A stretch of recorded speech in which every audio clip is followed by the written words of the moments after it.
நான் உங்கள் சிப்பிப்பாறை ஜோதிடர் ஆதிராகவன் ஜெயபாலாஜி. அதாவது நான் சொல்கிறேன்னா, காலபுருஷனுடைய 5ஆம் இடம்.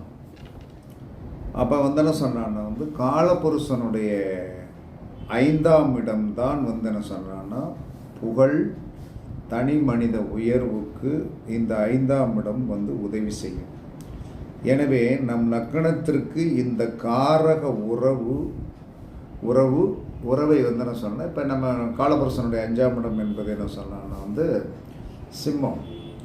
இந்த சிம்மம் நம்ம லக்கணத்திற்கு எந்த இடமாக வருகிறதோ அந்த இடத்திற்குண்டான நம்ம லக்கணத்திற்குண்டான அந்த இடத்திற்குண்டான உறவை நீங்கள் என்ன சொல்லணும்னா அனுசரித்து செல்ல அதை என்ன சொல்லணும்னா டியூன் பண்ண அனைத்து புகழ், தனி மனித உயர்வு கண்டிப்பாக